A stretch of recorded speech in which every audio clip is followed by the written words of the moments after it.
1. The 15 question. Have you ever stopped to think about the math of a game day? In the US, a basic hot dog and a soda at a baseball game will easily run you 15. We don't even question it. It's just the mundane cost of the experience. But what if I told you that same 15 could buy you a plate of authentic local cuisine in a centuries-old Bavarian beer hall right before a world-class European soccer match? Most people think international sports travel is a luxury reserved for the ultra-rich, involving private flights and massive savings. Today, we are dismantling that myth and showing you how to unlock these global experiences on a working-class budget. 2. The ticket myth, bypassing the toll booths. The first thing that stops people is the ticket price. They assume a seat at a premier global league costs half their monthly rent. However, the numbers tell a different story. La Liga, Spain. You can get into Barcelona's iconic Camp Nou for $40 to $60. Bundesliga, Germany. A match at Munich's Allianz Arena ranges from roughly $30 to $50. This isn't about nosebleed seats, it's about a different economic model. In Germany, the 50+1 rule ensures fans hold the majority of voting rights, treating the club as a community asset rather than a profit-driven corporation.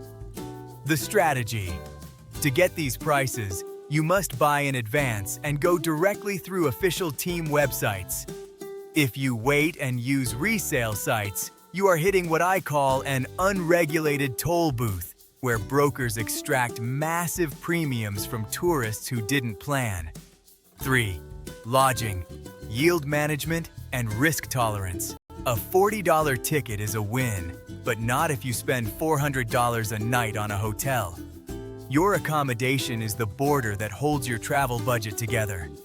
The fixed strategy: high-end hostels. In expensive hubs like London, a standard hotel near the center is nearly impossible to find for cheap. This is where you pivot to modern, high-end hostels like Meininger London Covent Garden. These aren't the horror movie hostels of the past. They are secure, pod-style accommodations with great amenities for $20 to $30 a night. The fluid strategy: last-minute apps. If you have a higher risk tolerance, you can play the yield management game. Hotels treat rooms like perishable assets, much like a grocery store marking down produce at the end of the day. By using apps like Hotel Tonight, you can snag unsold rooms for up to 50% off after the 4 p.m. algorithms kick in. The dining advantage: urban integration. In the US, stadiums are often built as islands, surrounded by acres of parking, making you a captive audience for 15 hot dogs. European stadiums like Camp Nou are built into the fabric of the city. They have to compete with centuries-old local taverns and neighborhood restaurants right across the street. Munich. You can soak in history at the Hofbräuhaus for $15 to $25.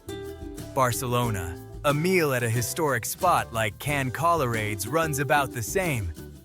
By eating where the locals eat, you transform a basic meal into an extension of the cultural experience without inflating your budget. 5. The reality check: venue scarcity. Before you pack your bags, there is one major caveat: venue scarcity. The tactics we've discussed work beautifully for sports like soccer because of the massive volume of inventory.